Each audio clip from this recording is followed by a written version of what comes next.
On va assister à une révolution des marchés financiers en direct, en tout cas une révolution des introductions en bourse avec l'introduction de ST Group qui est une PME super bien placée, un acteur stratégique industriel français qui va s'introduire sur LIS, Lightning Stock Exchange. C'est la première introduction sur LIS et je vous expliquerai un petit peu plus tard dans la vidéo le fonctionnement de cette bourse qui fonctionnera 24 heures sur 24, 7 jours sur 7.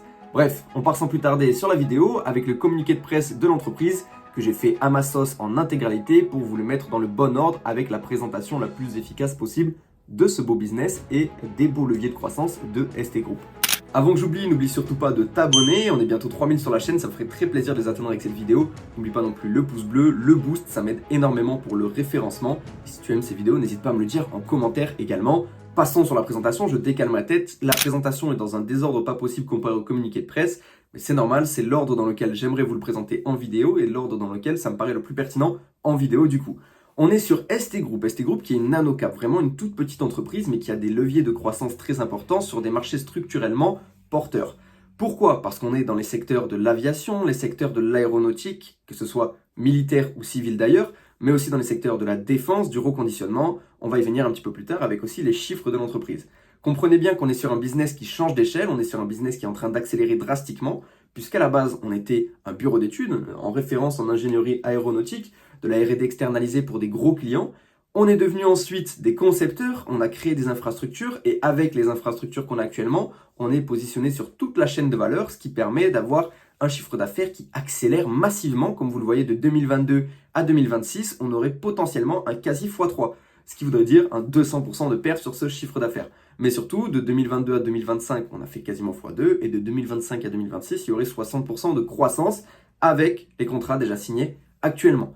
Bref, vous le voyez aussi, on a eu un investissement de 2,2 millions aussi dans cette chaîne que je vais vous montrer juste après, qui permet d'avoir de plus en plus de composites créés du côté de ST Group, mais pas uniquement de la création, puisque quand je vous dis qu'on est présent sur toute la chaîne de valeur, c'est-à-dire qu'on a gardé le concept de base avec la conception et l'industrialisation grâce au bureau d'études, on a la production maintenant grâce aux infrastructures, et on a le contrôle qualité et la livraison. On est présent sur toutes les étapes, ce qui permet d'optimiser les coûts, d'optimiser les marges et donc d'avoir une meilleure rentabilité. Vous le voyez, il y a 6 étapes de production, eh bien on est présent sur les 6, littéralement.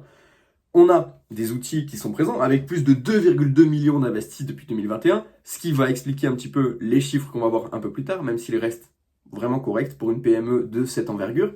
On a littéralement des infrastructures monstrueuses pour une PME. Et vous le voyez ici, on a un taux d'utilisation actuel d'environ 30%, ce qui veut dire qu'il y a encore 70% à aller chercher. Et c'est pourquoi on a des objectifs assez forts dans le chiffre d'affaires. Vous voyez l'objectif ici, multiplier la capacité actuelle par 4 sans investissement majeur, c'est tout à fait possible avec les infrastructures actuelles. Ça passera par un recrutement aussi parce que vous vous doutez, il faut du personnel pour les faire tourner. Mais ce n'est pas un investissement majeur comme les 2,2 millions qui ont été investis. On rappelle que 2,2 millions comparé au chiffre d'affaires, c'est colossal. Bref, on part sur les programmes et on va voir un petit peu les clients qu'ont ST Group avec notamment des clients très importants qui sont anonymisés, mais dont on peut se rendre compte assez facilement. Ils sont anonymisés.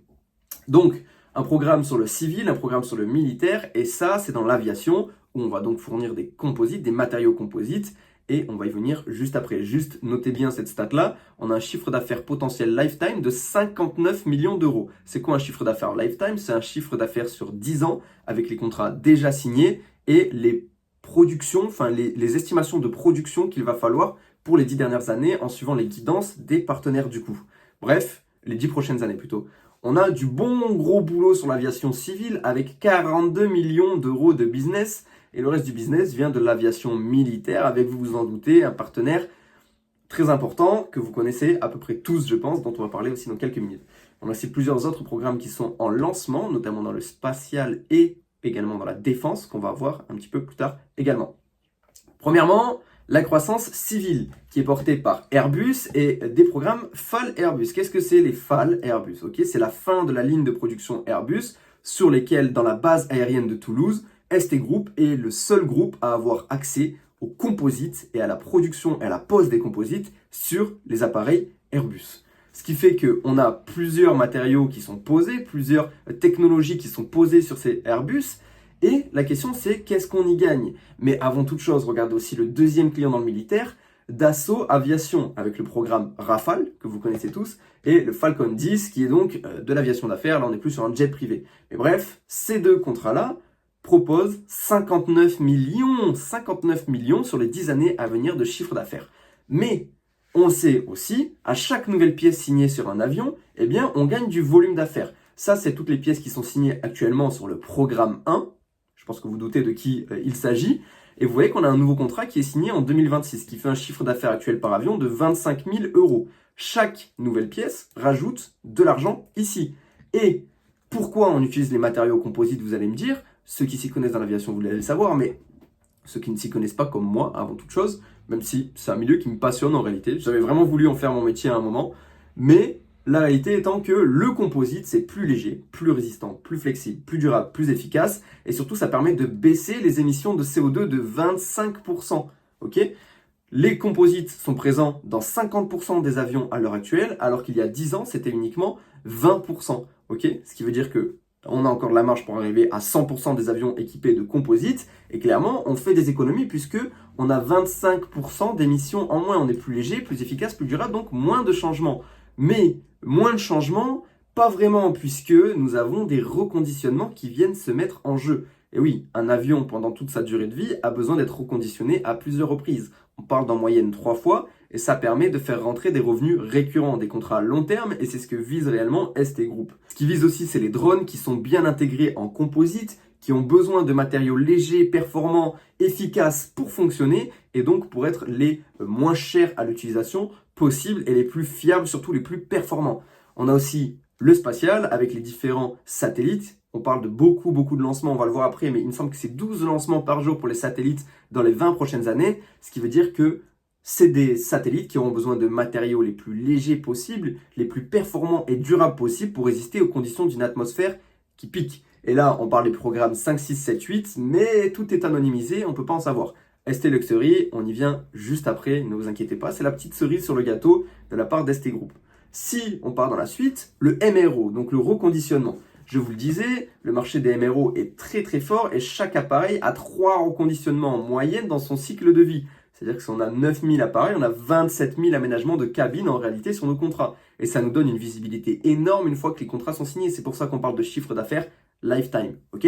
Vous le voyez, on a un premier contrat qui est en phase finale de signature avec l'ATR qui est juste ici. Sache que cette vidéo, réalisée en partenariat avec ST Group, a des fins de visibilité et ne représente en aucun cas un conseil en investissement. Je t'invite vivement à aller te renseigner plus profondément si le projet t'intéresse grâce au lien en bio où tu trouveras la brochure complète sur ST Group et sur la plateforme Lise que tu pourras appréhender et mieux comprendre une fois que tu seras sur ce lien juste en bas. On passe à la suite. Vous le voyez actuellement avec le conflit au Moyen-Orient, on a besoin de drones dans la défense, on a besoin d'efficacité, de peu de place, de performance, de petits objets mais très performants. Et vous le voyez, on est dans la conception et la production des pièces composites complexes. Et en tout cas, c'est ce qu'on vise pour la partie drone et défense. Donc quand je vous parle vraiment d'un changement d'échelle pour ST Group, on passe de l'aviation civile et militaire qui rapportait déjà pas mal, qui reste la base, notre socle, ok, pour aller vers le reconditionnement aussi des appareils, toujours avec nos matériaux composites, mais aussi dans la conception des drones qui pourront être utilisés littéralement pour défendre le pays et en tout cas dans les infrastructures de défense et de surveillance du pays.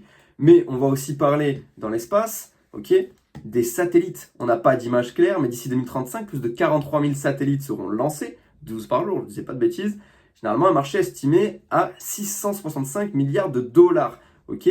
La masse moyenne, elle est de 4,8 tonnes. Les matériaux composites sont beaucoup plus légers. On vise de passer à 3 tonnes pour la décennie à venir. Donc, on vise de baisser notre poids de 50%. Et ça, comment on le fait? En passant par des matériaux composites. Donc, ST Group a une carte à jouer là-dedans aussi, même si on ne parle pas de gros contrats. Il y a un contrat en cours, il y a des discussions, mais il n'y a pas encore de gros communiqués sur toute cette partie drone, espace et défense. Donc, clairement, celle-ci, on la compte dans notre développement, mais ce n'est pas vraiment celle qui va passer en premier abord. C'est pour ça qu'on en parle en dernier d'ailleurs.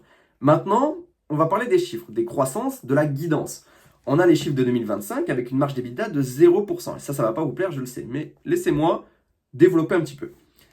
ST Group en 2026 vise une croissance de 60% grâce à ses contrats déjà signés et grâce à un secteur de défense et d'aéronautique qui accélère clairement. On a un reconditionnement des appareils qui est en cours, on s'est rendu compte de l'efficacité des matériaux composites et clairement la flotte est en train de changer. Ensuite, après 2026, on vise un taux de croissance annuel moyen de 23%, avec, à partir de 2026, une marge d'EBITDA de plus ou moins 15%. Ok, on va dire entre 13 et 17. Mais on va garder 13, nous, pour nos calculs. Ce sera plus simple et comme ça, on sera moins déçu. Si jamais on doit être déçu d'ailleurs. Mais enfin, ou on sera surpris si jamais c'est vraiment au-dessus. Donc vous le voyez, on va parler de plusieurs programmes, la première, deuxième et troisième monte. Je viendrai un petit peu plus tard sur ça. On voit qu'on a une accélération de la croissance en 2025, 19% de croissance entre 2024 et 2025. Quand je vous dis qu'on a vraiment notre socle avec le civil et le militaire, c'est clair et net. Maintenant, ce qu'on va viser, c'est que cette partie diversification, elle soit avec le MRO, donc le reconditionnement, mais aussi avec les drones, mais aussi avec les satellites, qu'on aille chercher un petit peu de pourcentage, même si la base de notre business reste le civil et le militaire. Et on n'a pas encore parlé de ST Luxury. Laissez-moi un peu de temps. Ensuite, on va passer au compte de résultat. Et là, c'est là que les choses fâchent. Puisque oui, notre chiffre d'affaires est en croissance, notre EBITDA, lui, est tout juste positif en 2025, quand notre résultat net sort à moins 365 000 euros. C'est pas top, mais ça s'explique. L'année précédente, on avait un résultat exceptionnel de 328 euros qui expliquait ici la plus-value sur cession d'immobilisation et rattrapage des crédits d'impôt des années précédentes. Ce qui veut dire que notre résultat net, là, il était à moins 471 000 si on se met vraiment sans ce résultat exceptionnel. Donc clairement, ce qui s'est passé, c'est que on est quand même en croissance sur notre résultat net. Maintenant, on n'est pas positif et ça, c'est vraiment quelque chose qui est à prendre en compte.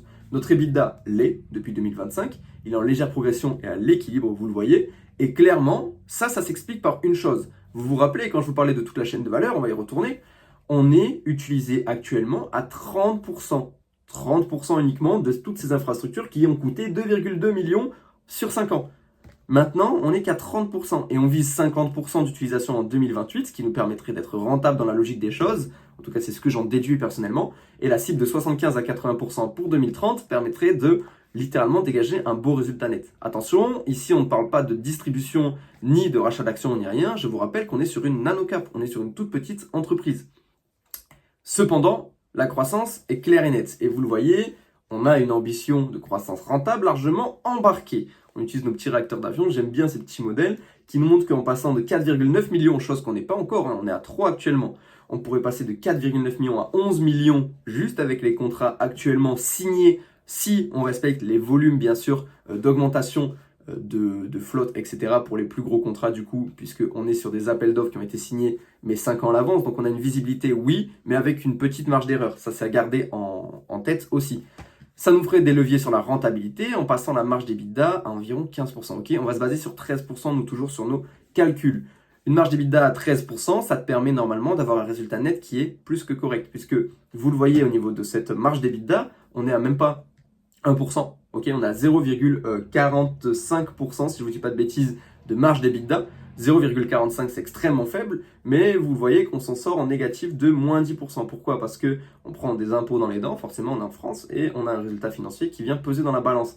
Maintenant, voir le résultat d'exploitation en positif voudrait dire qu'il resterait que les impôts qui nous mettraient en négatif. Donc clairement, il y a une carte à jouer dans les prochaines années pour être rentable, limite peut-être en 2026. Mais je ne veux pas m'avancer trop vite, on n'a pas encore assez de détails sur ce qui a été signé. Bref, on se développe et bien entendu, on doit aussi recruter. Donc ça va augmenter les coûts. Mais vous voyez qu'on n'est pas sur des investissements majeurs puisque les effectifs à fin 2025 étaient de 25 employés. On passerait à 40 employés en 2026 et à 63 en 2030 en sachant qu'on est sur une croissance du chiffre d'affaires de x3,5 entre 2025 et 2030 et que le nombre d'employés aurait augmenté que de x2,5 ou quelque chose dans le genre. Quand je vous le disais, on a plusieurs montes. Première monte, deuxième monte, troisième monte, je vous l'ai dit. La première monte, vous l'avez deviné, c'est l'aviation civile et militaire, clairement.